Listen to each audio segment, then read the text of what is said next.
तुमने IILM को ही क्यों चूज़ किया अपनी बीटेक जर्नी के लिए?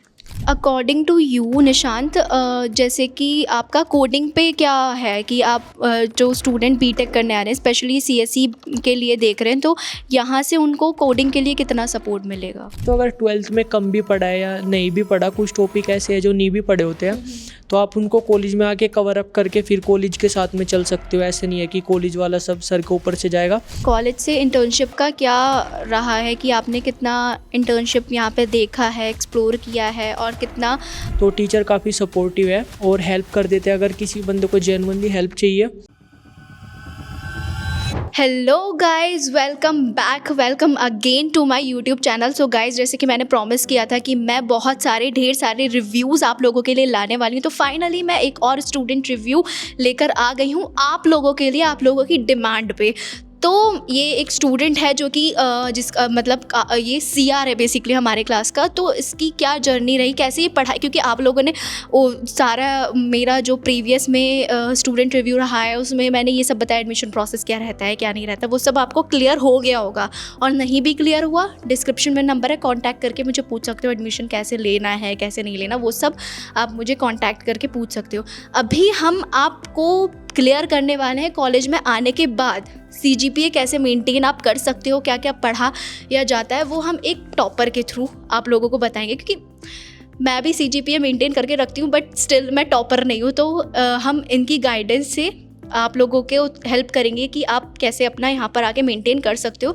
तो ये पूरा इंटरव्यू जो है, जो भी मैं ले रही हूँ, वो उसी पर बेस्ड है। अगर आपको एडमिशन के बारे में जानना है या किसी स्कॉलरशिप के बारे में जानना है या किसी और चीज़ के बारे में जानना है, मुझे कांटेक्ट करके उसके बारे में पूछ सकते हो। तो चलिए, सबसे पहले अपना इंट्रोडक्शन आप दे दो, आपका नेम, क्या कर रहे हो और कहाँ से आते हो? मेरा नाम निशांत तोमर है और मैं बागपत यूपी से ही हूँ। और फिलहाल मैं अभी 3rd ईयर में हूँ और मेरी स्पेशलाइजेशन AIML है। तो निशांत, तुमने IILM को ही क्यों चूज़ किया अपनी बीटेक जर्नी के लिए? बिकॉज उस टाइम पे भी और इस टाइम पे भी IILM का एकेडमिक्स काफ़ी अच्छा है और इन्वायरमेंट वगैरह भी काफ़ी अच्छा है। और जो प्लस पॉइंट है IILM के पास में वो ये है कि यहाँ पे हिट बुल्सआई वगैरह के बाहर से ट्रेनर आ रखे हैं जो DSA वगैरह की प्रैक्टिस जो कॉलेज वाले हैं वो अलग से ही कराते हैं। मतलब हमें घर पे जाके पढ़ने की कोई नीड नहीं है। यहीं पे ही हमारी 9 to 5 कॉलेज रहता है, तो उसी में 2 घंटे DSA कॉलेज वाले करा देते हैं। और प्लस जो कोर सब्जेक्ट्स है जैसे DBMS हो गया, कंपाइलर डिज़ाइन, ऑपरेटिंग सिस्टम, इनके भी अगर हमें कुछ डाउट रहते हैं तो हम ट्रेनर से जाके डिस्कस कर सकते हैं, तो वे काफ़ी हेल्पफुल हो जाता है इस उसमें। और प्लस जो स्कॉलरशिप क्राइटेरिया है वो काफ़ी अच्छा है IILM का। जो स्कॉलरशिप फर्स्ट ईयर में मिलती है वो 12th के बेसिस पे है, JEE एडवांस के बेसिस पे मिल जाती है।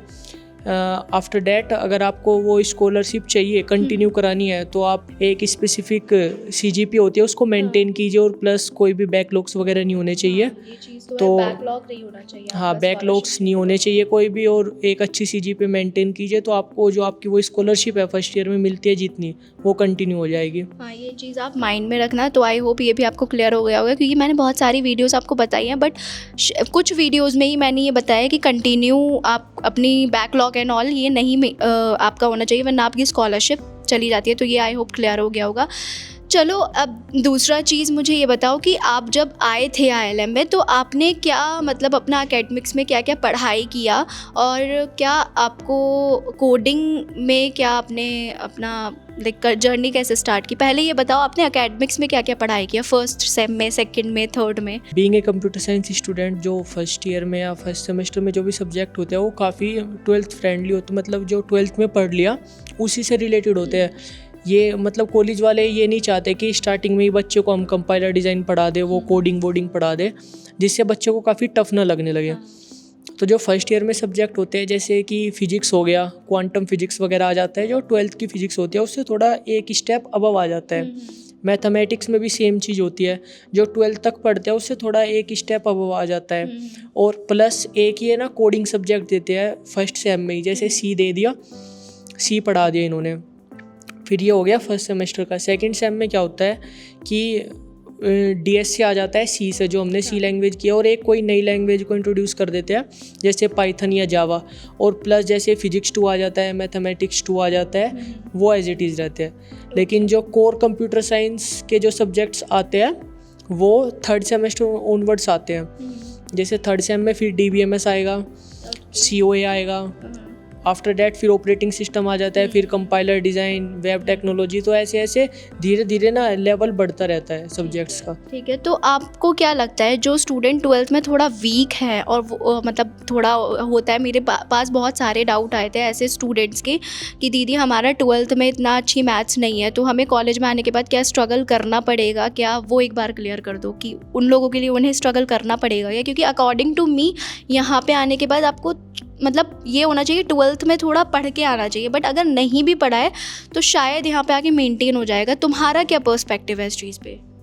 मेरा इस चीज़ पे यही पर्सपेक्टिव है कि अगर 12th में ज़्यादा नहीं पढ़ा है लेकिन अगर बेसिक थोड़ा बहुत भी क्लियर है, तो क्या होता है कि जब यहाँ पे टीचर पढ़ाता है तो पहले वो उसका बेसिक इंट्रोडक्शन ही देता है, क्या होता है क्या नहीं होता, और फिर आपको इतना टाइम मिलता है कि आप घर पे जाके उस टॉपिक को एक्सप्लोर कर सकते हो क्या है क्या नहीं है, और फिर ना लेवल बाय लेवल थोड़ा बहुत बढ़ता रहता है। तो अगर 12th में कम भी पढ़ा है या नहीं भी पढ़ा, कुछ टॉपिक ऐसे हैं जो नहीं भी पढ़े होते हैं, तो आप उनको कॉलेज में आके कवर अप करके फिर कॉलेज के साथ में चल सकते हो। ऐसे नहीं है कि कॉलेज वाला सब सर के ऊपर से जाएगा, ऐसा कुछ नहीं होता। आप घर पे जाके थोड़ा 1-2 घंटा देंगे उस सब्जेक्ट को, देन अच्छा समझ में आएगा। अच्छा, यहाँ पे फैकल्टीज़ का क्या सपोर्ट मिलता है? जो टीचर्स हम आप लोग को पढ़ाते हैं तो वो फैकल्टीज़ कैसे होते हैं, पर सपोर्ट करते हैं या नहीं करते? क्योंकि मेरा जो इंटरेक्शन रहा है फैकल्टी से वो नॉर्मल रहा है, बट मेरा चीज़ क्या है कि मैं इतना ज़्यादा स्टडीज़ को पे बहुत ज़्यादा फोकस्ड नहीं हूँ, क्योंकि मेरा अदर भी चीज़ है।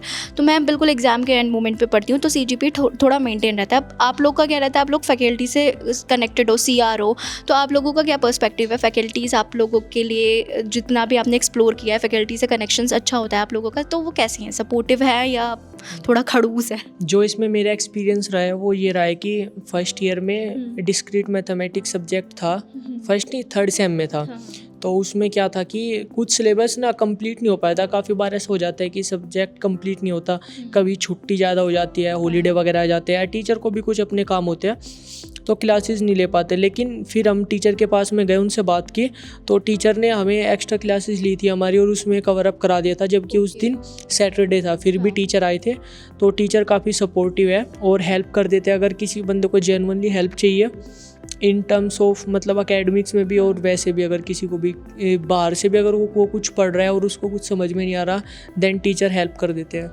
अच्छा, अकॉर्डिंग टू यू निशांत, जैसे कि आपका कोडिंग पे क्या है कि आप जो स्टूडेंट बीटेक करने आ रहे हैं, स्पेशली CSE के लिए देख रहे हैं, तो यहाँ से उनको कोडिंग के लिए कितना सपोर्ट मिलेगा कॉलेज से? कॉलेज से कोडिंग के लिए काफ़ी सपोर्ट मिलेगा, लेकिन अगर आपने जैसे कि मैंने यूपी बोर्ड से की थी 12th, और मेरा कोडिंग में कोई बैकग्राउंड नहीं था, मुझे नहीं पता था कोडिंग वगैरह क्या होती है। जो भी स्टार्ट किया वो कॉलेज से ही आके स्टार्ट किया, और कॉलेज वालों ने काफ़ी सपोर्ट किया। और प्लस ये लीड कोड पे या हैकर रैंक पे जो प्लेटफॉर्म है उन पे भी क्वेश्चंस वगैरह सोल्व कराते रहते हैं, और उनके भी वीकली असेसमेंट वगैरह होते रहते हैं। तो कॉलेज की तरफ से कोडिंग में आपको फुल सपोर्ट मिलेगा, मतलब कि जो भी ऐसा नहीं है कि ये वो कराया बीच में से पढ़ा दिया, नहीं, बिल्कुल स्टेप बाय स्टेप पढ़ाते हैं, पहले array, link list, stack, Q, ऐसे। अच्छा निशांत, आपका यहाँ से कॉलेज से इंटर्नशिप का क्या रहा है कि आपने कितना इंटर्नशिप यहाँ पे देखा है, एक्सप्लोर किया है, और कितना लगा है लोगों का? अगर आपका सीनियर से कनेक्शन रहा हो स्ट्रॉन्ग, तो उनके अकॉर्डिंग इंटर्नशिप्स यहाँ से कितना है, और उसके इंटर्नशिप के बाद प्लेसमेंट यहाँ से कितना निकलता है, कैसा है, वो एक बार बता दो। इंटर्नशिप का ये है कि अभी जैसे कि हम थर्ड ईयर में, हमारे लिए भी यहाँ पे अभी एथेरा AI कंपनी आई थी, और भी ऐसी SGCG है, काफ़ी कंपनीज आई है जो अच्छा ऑफ़र कर रही थी, 30,000 पर मंथ एक्सेट्रा काफ़ी। तो ये है कि कंपनीज वगैरह आती है, इंटर्नशिप के लिए आती है, और प्लेसमेंट के लिए काफ़ी अच्छी कंपनीज आती है। तो अभी फ़िलहाल कॉलेज वाले NOC 6 सेमेस्टर के बाद से देंगे, तो अभी इंटर्नशिप वगैरह के लिए कंपनीज आना स्टार्ट हो चुकी है, उनमें रजिस्ट्रेशन वगैरह स्टार्ट हो चुके हैं। तो अभी उसका ये एग्ज़ाम वगैरह हो गया है, जो भी कंपनीज वगैरह अपना क्राइटेरिया रखती है वो अभी होने स्टार्ट होंगे।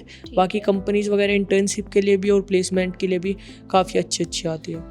ओके, उसके अलावा निशांत मुझे थोड़ा अपना बता दो स्टोरी कि फ़र्स्ट ईयर में क्या आपने मतलब फ़ेस किया, जो आप चाहते हो कि थोड़ा आपको, जो आपको लोग देख रहे हैं, मेरे सब्सक्राइबर्स जो आपको देख रहे हैं, तो उनको थोड़ा आइडिया मिल जाए कि उनको ये चीज़ें नहीं करनी है, सो दैट उनकी एकेडमिक्स अच्छे रहे और वो और अच्छे से CGPA मेंटेन करके रहे। और अपना CGPA भी एक बार बता दो स्टूडेंट्स को।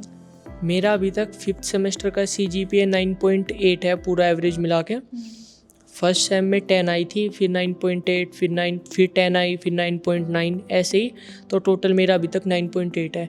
और CGPA के रिगार्डिंग आप अपनी CGPA कैसे मेंटेन कर सकते हैं, ये बहुत ही, मुझे लगता है बहुत ही ईजी चीज़ जो हमारे कॉलेज लाइफ में होती है वो CGPA मेंटेन करना ही होती है। तो क्या होता है कि फर्स्ट तो सबसे पहली बात तो ये है कि कॉलेज के लिए ना पहले सेमेस्टर से ही, मतलब कि फर्स्ट डे से पढ़ना स्टार्ट मत करो। या तो दो चीज़ होती है, दो अप्रोच होती है पढ़ने की। या तो आप क्या करो कि डेली जो भी पढ़ाया जा रहा है कॉलेज में, आप जाओ 1-1.5 घंटे में सारा पढ़ लो। 1-1.5 घंटा पढ़ने के बाद में आपके पास जो भी टाइम बचता है, आप वो टाइम कोडिंग को दो। कोडिंग और प्लस एक स्किल, यही आपके पास में एक ऐसी चीज़ है, DS से और प्लस कोई भी एक स्किल आपके पास में होनी चाहिए, जैसे वेब डेवलपमेंट, AI, ब्लॉकचेन, या जो भी आपके पास में है, ML वगैरह, डीप लर्निंग, NLP, एक कोई भी स्किल एक चूज़ कर लो और प्लस DS से। तो इंस्टेड ऑफ इन सब के ध्यान देने के बजाय कि पहले ही दिन से खाली एकेडमिक्स ही पढ़े जा रहे हैं, कोई प्रोजेक्ट नहीं है, कुछ नहीं है, आपको क्या करना है कि प्रोजेक्ट भी साथ के साथ में जो भी आपने लर्निंग किया उसका प्रोजेक्ट बनाना है। और या तो एग्ज़ाम से 10-5 दिन पहले पढ़ना स्टार्ट कर दो, वरना डेली का जैसे तुम आ रहे हो वैसे ही 1-1.5 घंटे में सब रैप अप किया कॉलेज को, फिर एक्स्ट्रा पढ़ना स्टार्ट किया। सो मोरल ऑफ द स्टोरी यही है कि अगर आपको CGPA मेंटेन करनी है तो डेली 1 घंटा पढ़ो। डेली 1 घंटा नहीं पढ़ सकते तो कॉलेज से एग्ज़ाम से 10 दिन पहले पढ़ना स्टार्ट कर दो, प्लस प्रोजेक्ट साथ के साथ बनाते चलो। ओके, तो इन लास्ट मैं ये पूछना चाहूँगी, जो मेरे सब्सक्राइबर्स आपकी वीडियो देख रहे हैं उनको आप क्या बोलना चाहोगे कि वो पहले से ही थोड़ा पढ़ के आए ये चीज़, तो उनकी कॉलेज लाइफ और भी अच्छी होने वाली है, तो क्या क्या कुछ ऐसा? ऑब्वियसली अगर आपने पहले कोडिंग एक्सप्लोर कर रखी है, आपने कोडिंग वगैरह कर रखी है और आपके बेसिक्स क्लियर है, कोडिंग में भी और मैथमेटिक्स वगैरह में भी थोड़े बहुत बेसिक्स क्लियर है, तो आपको डेफिनेटली हेल्प मिलेगी। बट अगर आपके ये क्लियर नहीं है तो ये मत सोचना कि नहीं हो पाएगा, बहुत डिफ़िकल्ट है। कुछ डिफ़िकल्ट नहीं है, अगर ये भी क्लियर नहीं है तब भी आप आ सकते हैं और स्टार्ट कर सकते हैं अपनी जर्नी को। Thank you so much Nishant. And उसके अलावा भी आप लोगों को कोई और डाउट बच रहा है एकेडमिक्स से रिलेटेड, कमेंट सेक्शन में मुझे मैसेज कर सकते हो या फिर मुझे पर्सनली मैसेज करके पूछ सकते हो। एंड मैं नेक्स्ट वीडियो और लाऊंगी आप लोगों के लिए, ऐसे ही व्लॉग्स में लाती रहूँगी, ऐसे ही वीडियोज़ में लाती रहूँगी, तो चैनल को कर लो सब्सक्राइब और मिलते हैं नेक्स्ट वीडियो में। अभी के लिए बाय बाय।